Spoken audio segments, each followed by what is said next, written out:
أعوذ بالله من الشيطان الرجيم بسم الله الرحمن الرحيم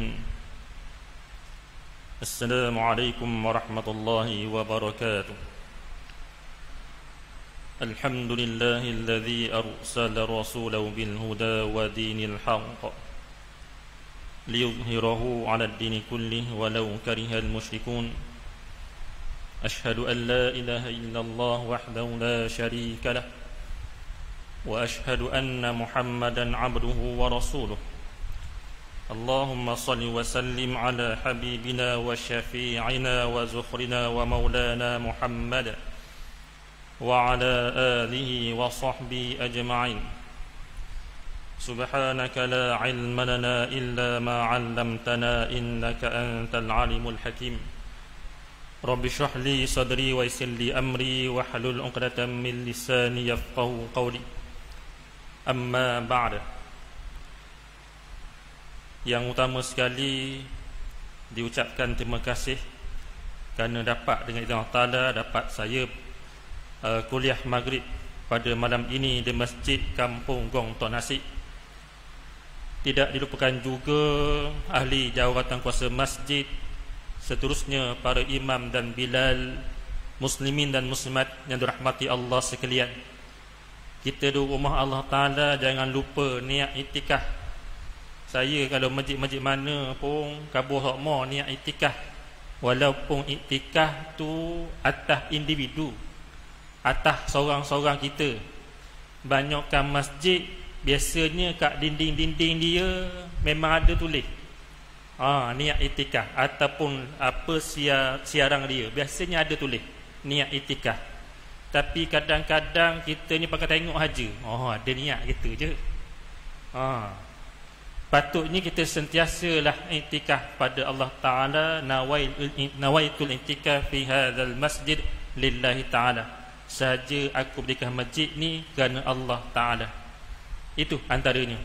Kita nak iktikaf macam sahabat Nabi tak mampu. Kita nak iktikaf macam salafus soleh kemungkinan tak mampu.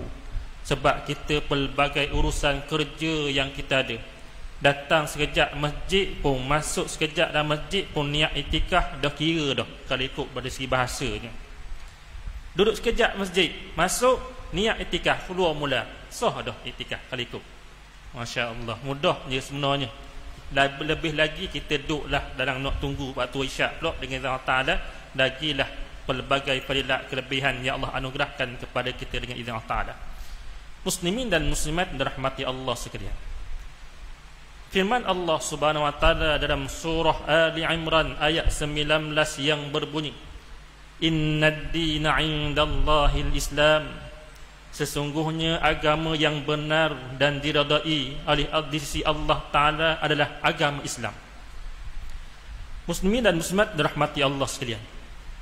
Pada malam ni saya nak cerita tentang Allah anugerahkan kepada kita satu agama, satu ajaran yang sangat hebat, yang mengagumkan seluruh dunia tanpa disedari. Walaupun sekarang ini orang pandang remeh, pandang hina pada Islam, tapi Islam asalnya satu agama yang sangat hebat, yang mengubah satu sejarah dunia bila ada munculnya ajaran Islam itu sendiri. Umat Nabi Muhammad sallallahu alaihi wasallam adalah umat yang hebat. Mereka umat yang bermula daripada zero. Di kota Mekah kita boleh katakan zero, kosong, tak ada apa pun. Tapi dengan izin Allah SWT, dengan Allah Ta'ala anugerahkan kepada kita salah seorang Nabi yang sangat hebat, kita pula alhamdulillah Allah Ta'ala beri kita ni sebagai umat dia, iaitu umat Nabi Muhammad sallallahu alaihi wasallam. Kalau kita ni, kalau ikutnya umat Nabi sallam, umat yang hebat. Sebab ada ayat Quran, ada hadis-hadis Nabi Muhammad sallallahu alaihi wasallam yang memberitahu kita umat akhir zaman. Walau bagaimanapun kita yang dulu mula dihisab oleh Allah Ta'ala hari kiamat kelak, dan kita akan mula-mula umat yang mula-mula masuk dalam syurga. Tak kehebat kita ni. Patutnya kalau ikut giliran umat-umat Nabi Adam dulu lah patutnya. Sebab dia dulu, umat Nabi Adam dulu muncul atas dunia ni, umat Nabi Adam dulu. Umat Nabi Muhammad SAW kediam. Tapi kehebatannya dengan izin Allah Ta'ala, dengan rahmat Allah Ta'ala anugerahkan pada Nabi Muhammad sallallahu alaihi wasallam, kita umat Nabi Muhammad SAW yang dulu dihisab dan dimasukkan dalam syurga insya-Allah dengan izin Allah SWT. Tak payah tunggu lama. Ni Allah anugerahkan pada kita umat Nabi Muhammad SAW. Dengan adanya Nabi Muhammad SAW membawa ajaran Islam, menerima wahyu yang pertama daripada Allah Ta'ala di Gua Hira melalui pertanyaan Jibril AS, menyebabkan Islam tersebar sampai sekarang seluruh dunia. Masya Allah, subhanallah.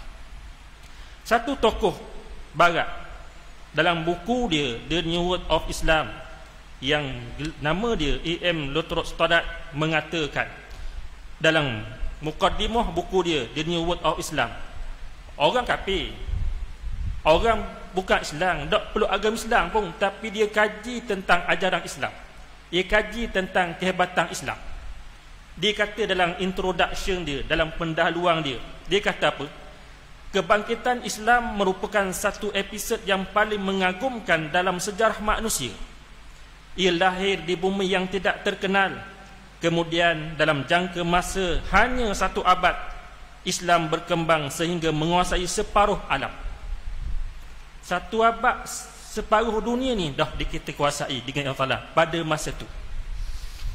Dalam proses itu, ia meruntuhkan empayar besar dan serentak dengan itu membentuk hati-hati manusia sehingga akhirnya berjaya menegakkan dunia baru, iaitu dunia Islam.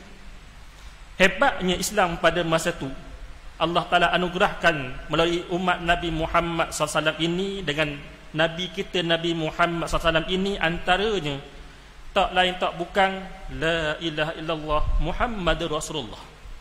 Hak tu dulu 2 kalimah syahadah yang kita ucapkan siapa-siapa orang Islam ni, hak dulu kali ni, hak mula-mula kali. Dan kita sentiasa ucapkan antaranya dalam mana? Dalam tahiyat. Tahiyat awal pun ada, tahiyat akhir pun ada. Sebut apa ni? Asyhadu an la ilaha illallah wa asyhadu anna Muhammadar Rasulullah. Orang yang sembahyang sentiasa mengerjakan salat fardu 5 kali sehari semalam, confirm disebut ni. Sebut sama.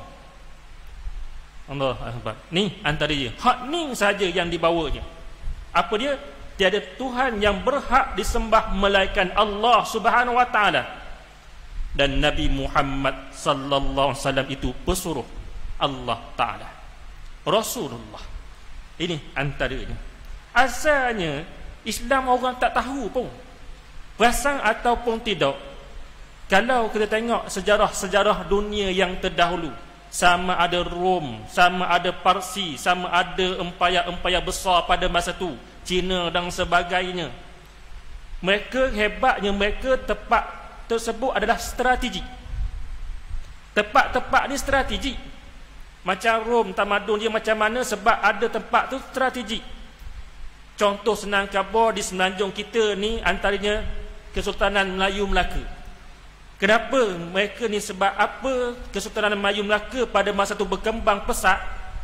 Sebab antaranya faktor pelabuhan yang sangat strategik, yang dikatakan apa musim tengkujuh dok macam gebelah kita ni patah timur dok. Maknanya dok tu sangat. Maknanya boleh apa kapal-kapal lalu taklah rohok sangat, payah sangat, menyebabkan tempat yang sesuai antara tempatnya strategik singgah di Kesultanan Melayu Melaka pada masa itu. Tempat yang strategik ini antaranya. Begitu lembah Indus dan sebagainya. Sebab tempat tu yang subur dan sebagainya. Ni, patulah ramai tamadun yang muncul di situ. Tapi hebatnya Islam muncul di Mekah dan Madinah, bukan tempat yang subur. Kesubur dah.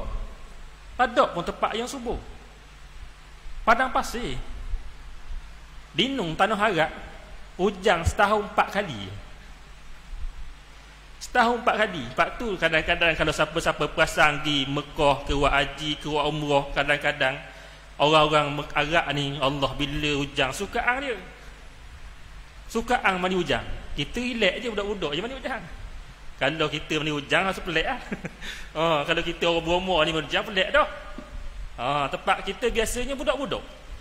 Ni antaranya. Dah setahun 4 kali hujang. Nak kan? Payah. Kadang-kadang cuaca panas 45 darjah Celsius, kadang-kadang sampai hampir 50 darjah. Oi, tinggi. Ni situasinya. Ni di tanah Arab. Hebatnya Islam muncul di Mekah dan di Madinah adalah sebab agama. Bukan sebab tempat yang strategik, dah. Bukan tempat yang perniagaan, dah. Sebab agama. Itulah saya sebut tadi. La ilaha illallah Muhammad Rasulullah. Ini hebatnya yang ada di sana. Sampai sekarang pun siapa-siapa yang pergi buat umrah, pergi buat haji pun tentang hak ni lah. La ilaha illallah Muhammad Rasulullah. Tiada tujuan lain. Bukan tujuan berniaga, tak. Bukan nak pergi jalan sia-sia macam pergi melancung saja-saja, tak. Sebab kita nak buat ibadat pada Allah Subhanahu Wa Taala. Hak tu paling utama sekali. Kita pergi Mekah dan juga Madinah. Ada makam Nabi Muhammad sallallahu alaihi wasallam di sana. Hak ni tujuan utama, matlamat utama. Ini kita sebenarnya tak ada tujuan lain dah. Ni situasinya. Masya-Allah, subhanallah. Ini nak katanya umat Nabi Muhammad sallam, kitalah umat Nabi Muhammad sallam yang sangat hebat ni, yang benar-benar mereka teguh, berpegang teguh pada ajaran Islam. Sebagaimana firman Allah Ta'ala dalam surah Ali Imran ayat 139 yang berbunyi wala tahinu wala tahzanu wa antumul a'launa in kuntum mu'minin. Wala tahinu, janganlah kamu wahai orang Islam berasa lemah, pesimis, down. Ni antaranya. Yang kedua, wala tahzanu, jangan juga kamu bersedih hati. Yang tu yang kedua. Wa antumul a'laun, kamu ni paling tinggi di sisi Allah Ta'ala darjat ni. In kuntum mu'minin, syarat dia nak jadi orang yang paling tinggi darjat di sisi Allah Ta'ala sekiranya kamu benar-benar menjadi orang yang beriman. Kena jadi orang yang beriman. Ayat Quran ini sebenarnya turun ketika selepas berlakunya peperangan Uhud. Sebagaimana kita maklum dalam peperangan Uhud, Islam ataupun tentera Islam, sahabat-sahabat Nabi mengalami kekalahan pada pusingan yang kedua. Walaupun kekalahan orang Islam, umat Islam pada masa itu dalam peperangan Uhud bukan secara total, bukan secara menyeluruh. Tidak sama sekali. Islam tetap ada pada masa itu. Nabi Muhammad SAW tetap ada pada masa itu dalam peperangan Uhud. Walaupun pada sesi peperangan yang kedua ini ada yang mengatakan Nabi Muhammad SAW terbunuh, tapi tidak sama sekali. Ni keadaannya, situasinya pada masa itu. Menyebabkan para sahabat ni rasa demam, rasa sedih. Kenapa mereka boleh mengalami kekalahan sedangkan mereka mengucap la ilaha illallah Muhammad Rasulullah. Hak ni antaranya mereka buat kerana Allah SWT. Apa faktor utama berlakunya kekalahan dalam peperangan Uhud? Utama sekali sahabat Nabi yang golongan pemanah yang 50 orang tu, sebelum berlaku peperangan, Nabi SAW susun strategi peperangan. Peperangan Uhud adalah strategi pertama yang Nabi Muhammad SAW susun. Dalam perang Badar tidak banyak sangat, sebab asalnya perang Badar utama sekali, matlamat utama sekali hanya nak merampas barang dagangan Abu Sufyan.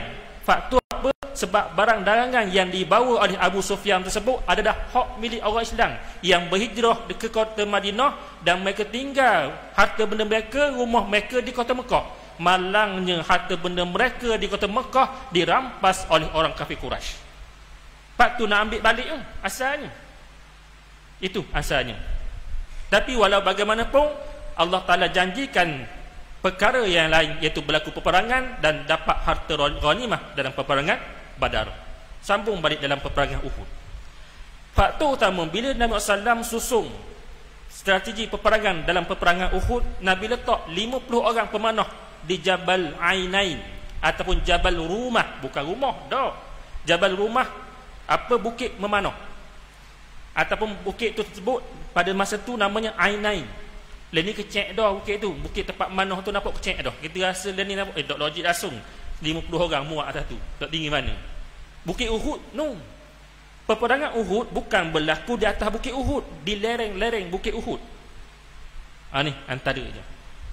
Dan Nabi pesan kepada 50 orang pemanah, jangan siapa-siapa turun. Walaupun kamu tengok kami ini, tentera-tentera yang berada di bawah ini mengalami kekalahan yang sangat teruk, walaupun dalam keadaan menang, kecuali dengan izin aku, iaitu izin Nabi Muhammad sallallahu alaihi wasallam. Sebagaimana kita tahu dalam pusingan pertama, orang Islam mendominasi peperangan Uhud tersebut, walaupun hanya seramai 700 orang. Tentera kafir Quraisy seramai 3,000 orang, satu riwayat. Mendominasi sebab strategi yang dilakukan oleh Nabi Muhammad SAW dengan bantuan Allah Subhanahu Wa Taala. Sebab sami'na wa ata'na, sebab sahabat Nabi pada masa itu, kami dengar dan kami taat. Tapi lepas orang kafir Quraisy lari, berundur, pemanah-pemanah ni majoritinya turun. Satu riwayat doktor saya dah rasa 5 orang je pemanah yang tinggal di atas bukit tersebut. Dan ketua dia pada masa tu pesan dah, wahai sahabat-sahabatku, apa yang Nabi pesan? Nabi suruh kita stay, duduk di atas bukit ini, kecuali dengan perintah Nabi SAW baru kita boleh turun. Sebab apa? Mereka nak kumpul harta rampasan yang ditinggalkan oleh orang kafir Quraisy. Faham boleh? Orang Islam yang nak ambil tu bukan nak jadi hak dia, tak. Jangan salah faham. Sebab harta ghanimah ni kena kumpul dulu. Bukan ambil gitu je jadi hak aku dah, tak. Kena kumpul dulu. Ia nak ambil tu nak kumpul. Asalnya bila pakat turun ramai ni, orang kafir Quraisy berundur. Salah seorang yang terkenal dalam Islam, terkenal masa dalam peperangan Uhud, dia belum Islam lagi, Khalid Al-Walid. Dia tengok orang Islam, pemanah-pemanah ramai yang turun. Ni peluang dia, tempat yang strategik yang mengganggu dia nak berperang tadi untuk menguasai orang Islam. Tak mampu, ni dah turun, ini dah tempat kelemahan dia, dah ada. Dia patah balik dengan beberapa orang tentera dia untuk serang balik tentera Islam. Kucalanan. Sebab apa dalam peperangan Uhud kalah? Sebab langgar perintah Nabi Muhammad sallallahu alaihi wasallam. Tu antaranya pusingan kedua kalah tu. Hak tu je Allah Taala tegur. Nak tunjuknya walaupun dalam keadaan mereka sahabat-sahabat Nabi pada masa tu tak percaya kenapa mengalami kekalahan. Rupa-rupanya langgar perintah Nabi Muhammad sallallahu alaihi wasallam ketika duduk atas bukit Uhud sahaja. Bukan hak lain pun. Allahu Akbar. Bukan mereka tak pernah taat, hak tu je mereka langgar. Sikit je nampak tapi orang tak nak tunjuk langgar perintah Allah, langgar perintah Nabi. Janganlah siapa-siapa nak dapat kemenangan dengan izin, kecuali dengan izin Allah Subhanahu Wa Taala. Ini antaranya. Allahu Akbar, masya-Allah, subhanallah. Dalam ayat ni juga, ayat 139, ada hamba Allah, Allah Taala ujinya ujian yang sangat berat. Pelbagai tomahan, hinaan orang pada dia. Dia orang baik, orang bagus. Dia orang baik, orang bagus. Menyebabkan dia ni orang yang sentiasa bermunajat pada Allah Ta'ala, berzikir pada Allah Ta'ala, dengan tengah zikir pada Allah Ta'ala, dia tikar sejadah dengan air mata berlinang, menangis, mengenangkan nasib dia. Macam-macam orang buat ke dia ni, tapi dia redha. Nampak kan? Tengah zikir-zikir tertidur. Tengah zikir-zikir dia tertidur. Dalam mimpi tersebut Allah Ta'ala datangkan seorang hamba Allah yang berbaju putih. Dia kata, wahai anak, jangan sedih. Kalau kamu rasa lemah semangat, duka cita sangat, baca ayat ni, surah Ali Imran ayat 139. Wala tahinu wala tahzanu wa antumul a'launa in kuntum mu'minin. Jangan kamu rasa lemah, jangan kamu rasa duka cita. Kamu ni tinggi di sisi Allah Ta'ala darjatnya. Syaratnya kamu jadi orang beriman. Kalau kita lah rasa lemah semangat, ada apa-apa yang menyebabkan kita learning, orang ramai kata anxiety-nya, depression-nya, dalam masyarakat kita macam-macam lah situasinya kadang-kadang. Amal ayat ni, insya-Allah. Ni semua hak Allah Ta'ala, kita minta tolong Allah Ta'ala. Bukan sebab ayat ni, yang semuanya kerja Allah Ta'ala. Ni insya-Allah. Bila baca ayat ni, dia jadi semangat balik. Orang buat kenapa ke dia, orang tomah dia ke apa, hina dia pun tak esok.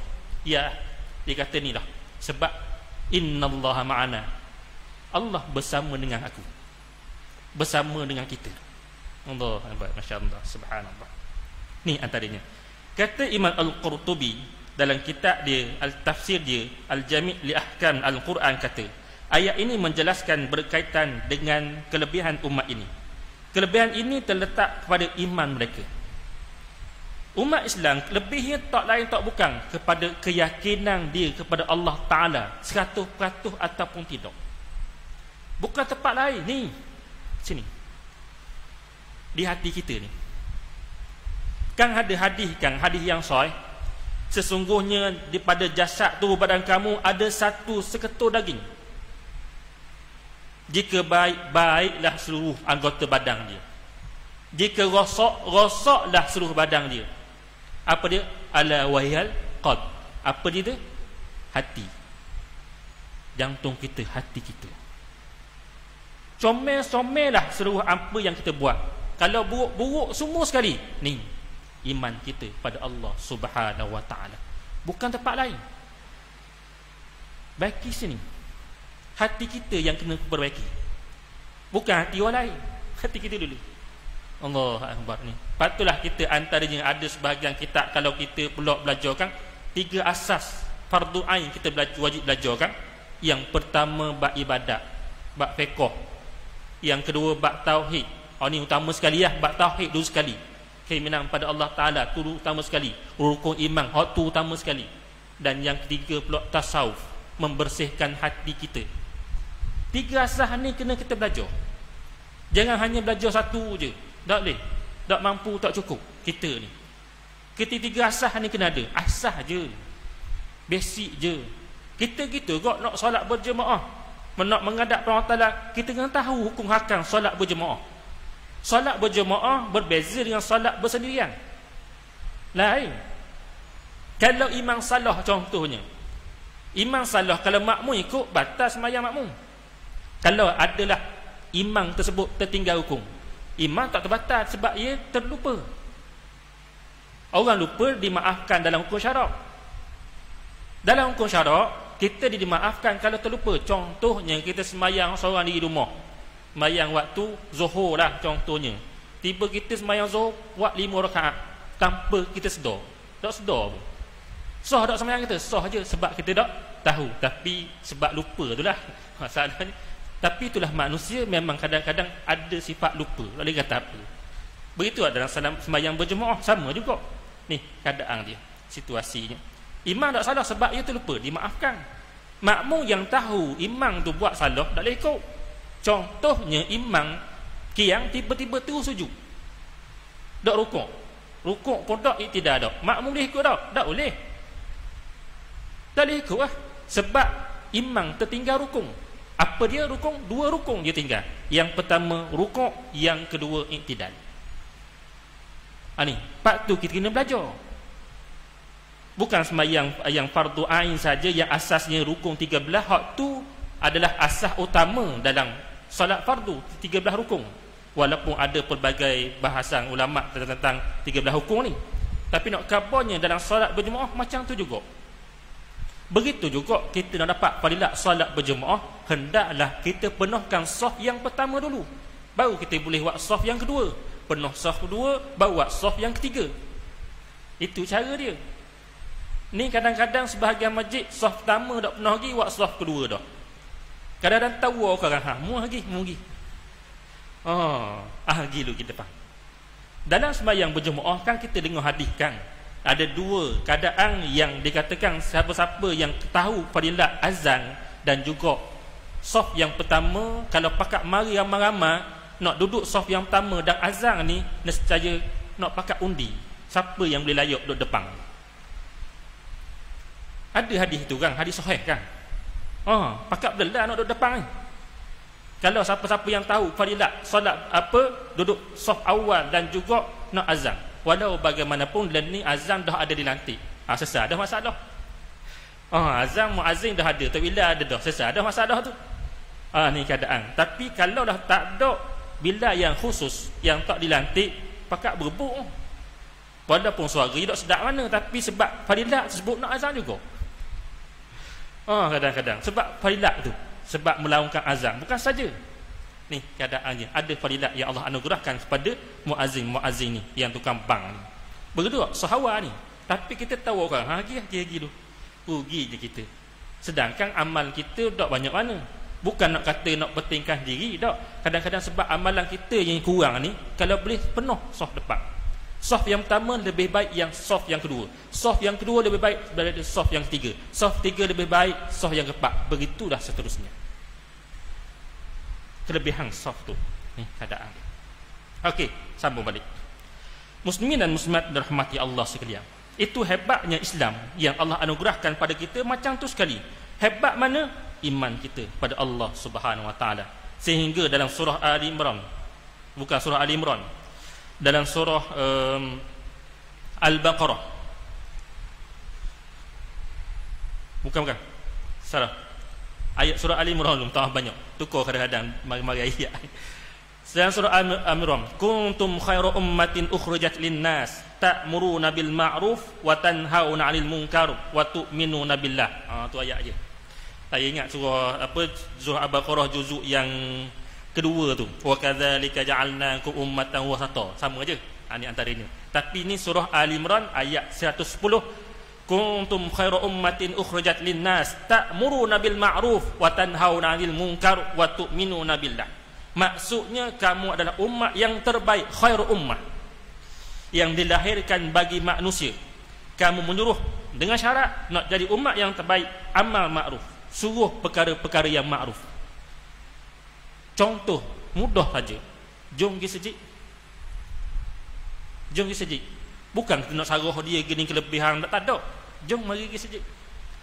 Malam ni ada kuliah ni, ada bab fiqh, bab tauhid, bab tasawuf, dan ada bab ilmu-ilmu yang lain. Jom mari. So gitu je. Bukan suruh kita ni, nak suruh kita syarah dia macam duduk depan gini-gini, qala Allah Ta'ala, hadis Nabi SAW. Dah. Jom mari sejid. Gitu je. Macam kita ada rumah, ada anak kita rawat kecil ke, ada cucu kita, wang mayang lagi, mek mayang lagi, mayang lu. Gitu lah. Tu amal makruf. Ni antara amal makruf, banyak amal makruf ni, perkara-perkara yang makruf ni banyak. Tapi bab hak asal, hak basic, hak hari-hari kita buat. Ni antara je. Jom pergi sejid. Saya tengok satu kisah yang seorang ustaz tu cerita tentang seorang hamba Allah.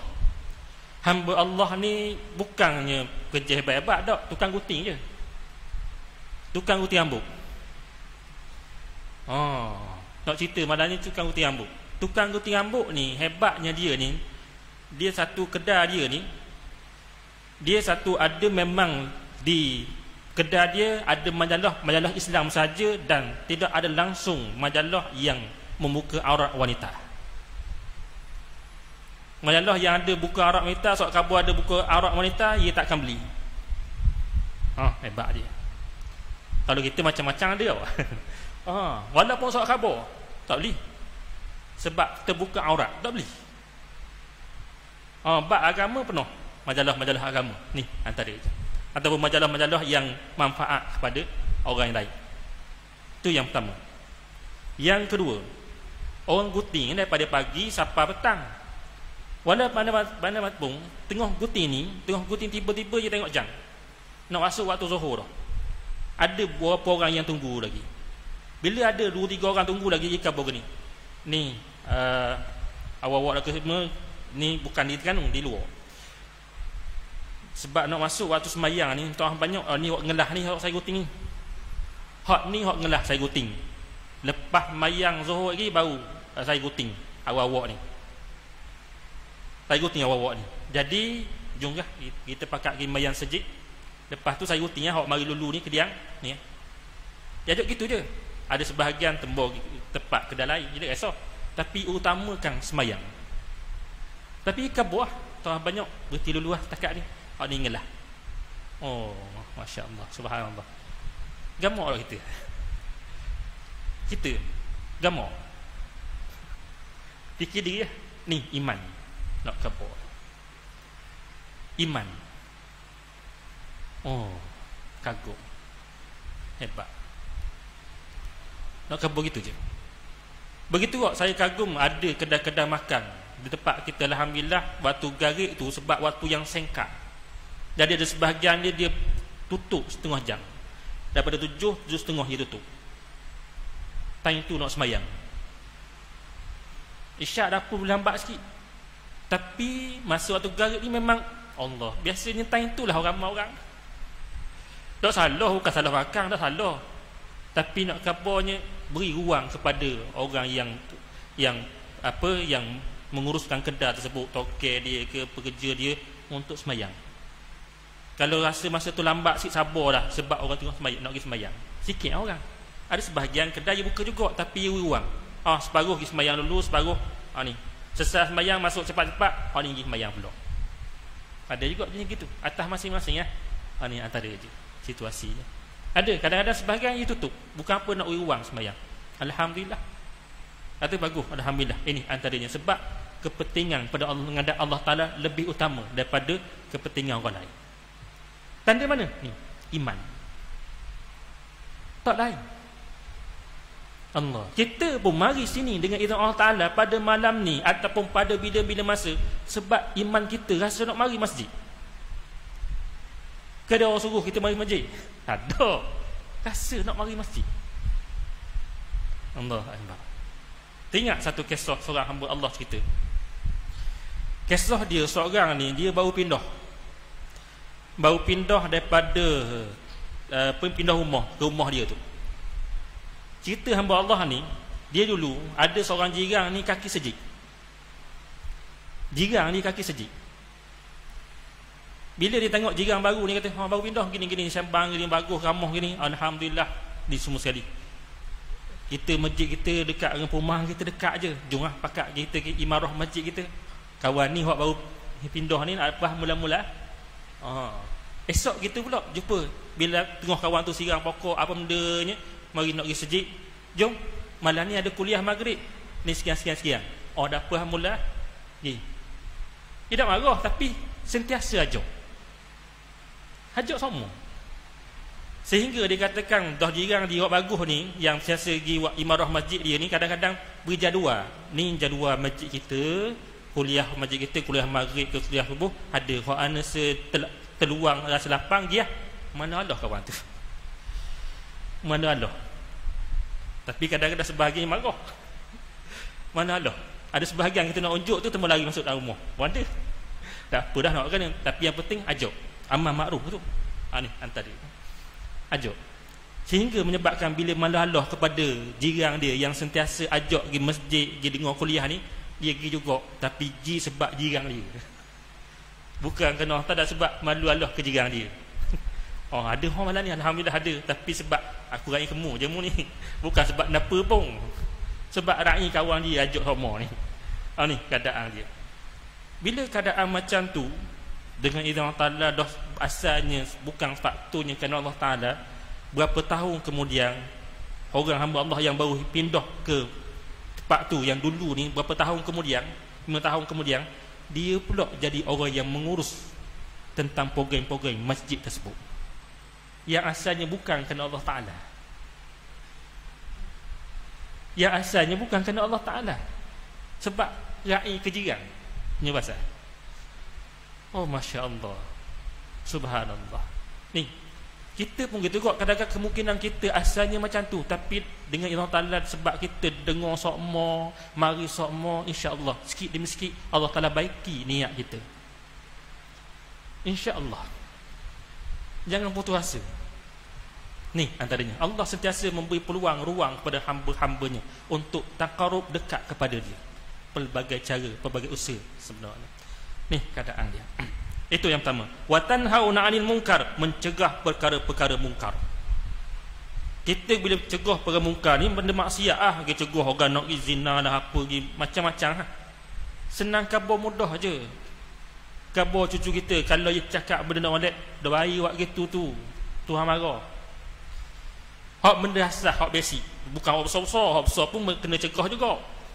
Kalau nampak benda yang perkara mungkar, nak khabar benda yang basic-basic, Allah Ta'ala marah kita cakap gitu, cakap caruk ke cakap uduh pada saing kita, marah. Contohnya lah pada anak kita, cucu kita, contoh dalam rumah. Hak kita pun dah mencegah perkara yang mungkar. Kalau kita pesan pada anak kita, pesan pada cucu kita gitu molek-molek, insya-Allah dia ingat masuk dalam otak dia. Hak mana boleh, hak mana tidak. Itu mencegah dah. Ataupun nak gocah benda, kita lerakan dia. Ni antara perkara tu perkara mungkar, kita cegah. Ni antara je. Kita kadang-kadang dululah macam ayah kita dulu kan. Ayah kita suruh ngaji, tahu aja lah. Time tu suruh ngaji, ya Allah. Kita dah pergi ngaji Tanjung Sungainya pasal ayah bawa pelepahnya. Bawa pelepahnya, dia tengok kita macam nak gandeng pelepahnya. Bukan dia gandeng atas tanah je, tapi nampak tak lari. Sebab takut punya pasal. Bukan nak gandeng sungguh, dok pun. Tapi bawa pelepahnya ni, tengok kita dengan jegir mata ni, memang kena pati aku kena ni dengan pelepahnya. Bukan ngeliti. Pelepahnya hanya. Nak suruh apa? Nak suruh kita ngaji je. Ngaji yuk. Tak beda pun. Beda atas ni. Pelepahnya tengok kena baruk. Ni Allah buat cerita lama dulu. Halan ni jangan harap gitu. Cara dia ni didikkan cara lain. Lemah lembut macam-macam ni. Tapi tegas kena ada. Orang putih kata firm kena ada. Walaupun orang putih kata firm tu tegas, tapi firm ni ia lain, lebih lebih universal maksud dia daripada tegas dia. Kalau ikut asal tu keadaan dia. Allah Akbar, masya-Allah, subhanallah. Kata Imam Al-Qurtubi daripada Mujahid berdasarkan pandangan ayat surah Al-Imran ayat 110, kuntu khairu ummah ila akhir ayat tadi. Dikata kamu adalah umat yang terbaik berdasarkan syarat-syarat yang terdapat ayat ni. Pertama, amar ma'ruf nahi mungkar. Yang ketiga, wa tu'minuna billah. Allah Ta'ala letak beriman pada Allah Ta'ala dah kali. Sebab ada sebahagian beriman tapi amar ma'ruf tak buat, nahi mungkar tak buat. Hikmah ulama mengatakan kenapa ia tak beriman pada Allah Ta'ala yang kalian. Patutnya yang dulu kali dia tak. Tapi hikmahnya sebab ramai yang beriman tapi ada yang tak amar ma'ruf. Ada juga tidak nahi mungkar. Ada juga sebahagiannya beriman pada Allah Ta'ala tapi amar ma'ruf saja, nahi mungkar tak ada. Tak ada tak. Ia kena ada tiga-tiga sekali. Dah bunyi tu saya ambil masa sikit lah. Allah Ta'ala ambil masa sikit lah pada ni. Sikit baru cerita tu. Tak banyak mana. Allah Akbar. Ni antara dia. Masa dia ni terlampau sekat. Sebab kita di akhir zaman kan. Yataqarrabuz zaman. Masa semakin sekat. Dalam hadis mengatakan masa setahun rasa macam sebulan. Sebulan rasa macam seminggu. Seminggu rasa macam sehari. Sehari macam rasa berapa minit. Sekejap. Pejam telek nak masuk tahun baru dah 2 bulan lagi. Allah. Pejam telek lagi nak puasa pula dah. Kejap je masa. Antara kata ulama sebab apa masa ni terlampau sekat, antara faktornya sebab keberkatan masa tu tak ada. Keberkatan masa tu tak ada. Dulu kita ni biasa puasa, orang dulu puasa mana? Tak ada TV, tak ada apa. Depan saya lah, tak ada TV. Biasa zaman-zaman budak dulu. Puasa rasa lama kan? Lama sangat rasa puasa. Bila nak buka. Dan ni tengok TV dah apa dah adik. Panggil pula cucu kita, anak kita. Wang, mek, orang nak buka dah, tengok TV lagi. Hanya pasal lain biasa. Ni muslimin dan muslimat dirahmati Allah sekalian. Begitu juga Allah Ta'ala sebut satu perkara-perkara yang menakjubkan tentang Islam. Antaranya saya ambil kat tokoh-tokoh barat. Antaranya seorang tokoh barat yang bernama Victor Robinson. Dalam buku dia The Story of Medicine, kisah tentang perubatan. Dia kata apa? Dalam buku dia, siapa dia? Victor Robinson. Dia kata dia buat perbandingan tentang Islam dan juga orang bukan Islam, dan juga apa kehebatan Islam pada masa itu. Dia kata Eropah bergelap pada waktu malam, sedangkan Cordova bercahaya dengan lampu. Cordova ni senang khabar dari Spanyol, senang khabar zaman dulu Andalusia. Bila saja Bani Umayyah yang memerintah di kawasan di Tanah Arab pada masa itu kalah kepada Bani Abbasiyah, ada sekelompok lari ke Eropah, iaitu ke Cordova, dan menyebabkan dia mencipta tamadun baru Bani Umayyah di Cordova, di Eropah. Di situ Andalusia antaranya, dan yang dibawa oleh kita dengan nama seorang panglima tentera yang bernama Tariq bin Ziyad. Ni antaranya cerita dia ni antaranya. Lepas saja Islam menguasai Eropah pada masa itu di tangan Bani Umayyah, dia kata Islam pada masa itu di Cordova bercahaya dengan lampu, sedangkan negara Eropah lain bergelap, tak ada lampu. Lampu pada masa itu bukan elektrik, jangan salah faham. Ni antaranya. Eropah kotor, sedangkan di Cordova membina 1000 tempat mandi. Eropah dipenuhi serangga, sedangkan penduduk Islam Cordova menukar pakaiannya pada setiap hari. Eropah dipenuhi seluk, sedangkan jalan-jalan di Cordova bertar pada masa itu. Istana di Eropah dipenuhi lubang asap di bumbung, sedangkan bangunan-bangunan di Cordova tersergang indah. Tokoh-tokoh Eropah tidak tahu menandatangani nama sendiri, tanda tangan sendiri tak tahu. Tokoh-tokoh Eropah, sedangkan anak-anak di Cordova sudah ke sekolah. Tokoh agama di Eropah tidak tahu membaca risalah Kristian, sedangkan ulama Islam di Cordova membina kutubkhanah yang sangat besar. Cerita banyak lagi sebenarnya, tapi nak kabur tu sebahagian. Nak kabarnya hebatnya Islam dengan kalimah la ilaha illallah Muhammad Rasulullah. Islam berkembang pesat macam tu sekali. Dan kata orang barat, sesungguhnya sekiranya Islam tidak muncul di arena sejarah, nescaya Islam ataupun dunia ni akan mundur beberapa abad. Teknologi yang ada, kemodenan yang ada ni akan mundur beberapa abad. Sebab patutlah mereka kata kamu patut berterima kasih pada Islam. Teknologi, ketamadunan yang ada, kemodenan yang ada adalah faktor utama adalah tokoh-tokoh Islam yang dulu. Itu nak kabarnya. Jadi patutnya kita kena perbaiki diri kita balik, muhasabah. Di mana faktor kelemahan yang ada pada kita yang kita tak boleh macam Islam yang dulu, yang iman dia yang bergantung 100% pada Allah Ta'ala, 100%. Gantung 100%. Allah Akbar. Tu kita nak baiki mana ni? Hati kita. Ni hati kita kena baiki, betul-betul bergantung pada Allah Ta'ala, insya-Allah. Jadi itu saja pada malam ni secara rekahnya yang mampu saya sampaikan. Moga-moga saja rekah ni mendapat manfaat pada kita semua. Yang baik semuanya daripada Allah Ta'ala, kurang lemah daripada diri saya sendiri, tapi hakikatnya semuanya daripada Allah Subhanahu Wa Ta'ala. A'udzu billahi minasyaitonir rajim. Bismillahirrahmanirrahim. Alhamdulillahi rabbil alamin. Wahdina siratikal mustaqim wa ala alihi washabbi ajma'in. Allahumma iftah 'alaina futuhal 'arifin warzuqna fahman nabiyyin bijai khatamil anbiya'i wal mursalin. Allahumma innaka 'afuwun karim tuhibbul 'afwa fa'fu 'anna wa 'an walina wa 'an jami'il muslimina wal muslimat wal mu'minina wal mu'minat al ahya minhum wal amwat bi rahmatika ya arhamar rahimin. Wa sallallahu ala sayyidina Muhammadin wa ala alihi wa sahbihi ajma'in walhamdulillahi rabbil alamin. Wabillahi taufiq wa hidayah. Wassalamu alaikum warahmatullahi wabarakatuh.